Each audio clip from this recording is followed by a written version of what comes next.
देखिए, class 5th का MP board का जो पेपर होता है उसका क्वेश्चन है फर्स्ट चैप्टर का, क्या? The fish jumped. क्या question? A train run at a speed of 80 km per hour.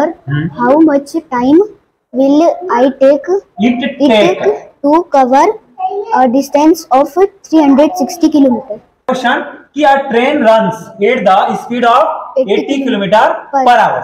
मतलब ट्रेन की स्पीड कितनी है? 80 किलोमीटर पर आवर की स्पीड से क्या करती है ट्रेन? चलती है। हाउ मच टाइम, कितना टाइम लेगी, will it take to cover a distance 360 kilometre. अगर 360 किलोमीटर डिस्टेंस को कवर करने के लिए इस स्पीड से ट्रेन चलती है तो कितना टाइम लेगी, कितना नहीं, यही क्वेश्चन पूछा। बेटा क्वेश्चन हमको समझाना जरूरी है। क्वेश्चन समझ में आया था? नहीं तो मैं थप्पड़ मारूंगा। क्या करूंगा? यहीं पे मारूंगा, इधर से मारूंगा कि इधर गिरेंगे? इधर नहीं गिरेंगे, हम अपना नुकसान नहीं करेंगे। देखो इधर, ट्रेन रन्स, आराम से क्वेश्चन को पढ़ना है। Train runs at the speed of 80 kilometre per our 80 kilometre per our की स्पीड से ट्रेन चलती है। तो हमको गिवन क्या है?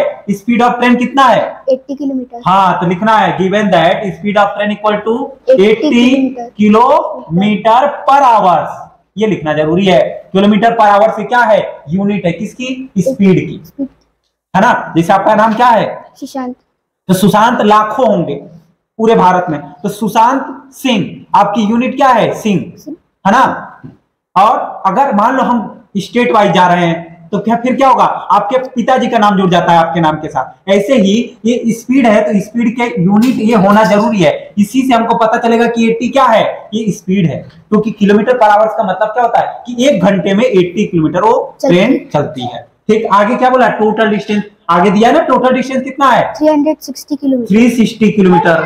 ठीक, तो 360 किलोमीटर लिख लेंगे। लिख लिए। पूछा क्या है? कितना टाइम लेगा? How much time will be. और अगर टाइम पूछ रहा है कि 80 किलोमीटर पर आवर की स्पीड से 360 किलोमीटर जो है ट्रेन चलती है तो कितना टाइम लेगा। तो टाइम के लिए क्या होता है? फार्मूला होता है। फार्मूला क्या होना चाहिए? याद होना चाहिए। Time equal to distance upon speed. Time equal to distance upon speed. और टाइम कैसे निकालेंगे?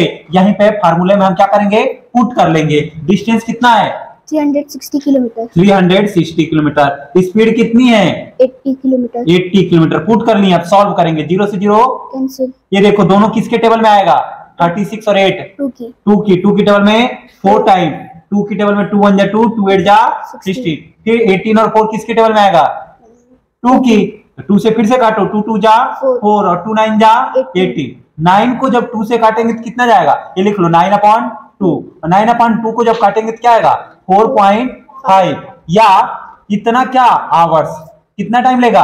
4.5 आवर्स, मतलब 4.5 घंटे। कितने घंटे? 4.5 घंटे। ठीक, समझ आ रहा है? कितने घंटे लेगा? 4.5 घंटे। और इसको अगर मन करे तो इसको ऐसे लिख सकते हैं। इसको मिक्स्ड फ्रैक्शन में करेंगे तो 2 4 जा 8 और 1 9/2 इतना आवर्स हो जाएगा। ये देखो, समझ आ रहा है? ये भी तो 4.5 घंटे ही है। इसके पहले वाले क्वेश्चन में बोला था हाफ आवर्स को कैसे शो करते हैं? 1/2 के फॉर्म में। तो वही सेम चीज अब लिख लेनी है। क्या लिखनी है? कि सो ट्रेन विल टेक कितना टाइम? 4 आवर्स। कितना टाइम लगी? 4 hours and 30 minutes. Half hours को क्या लिखते हैं? 30 मिनट्स। समझ में आ रहा है? Minutes to take to cover the distance, to cover the distance कितना? 360 किलोमीटर। ठीक ना। Distance 360 kilometre. कितना टाइम लेगी? 4 एंड 30 मिनट्स टाइम लेगी जो है 360 किलोमीटर डिस्टेंस को कवर करने। समझ में आया? क्वेश्चन अगर समझ में आ गया हो वीडियो को लाइक करें, चैनल को सब्सक्राइब करें, शेयर कर देंगे तो और अच्छी बात है। धन्यवाद।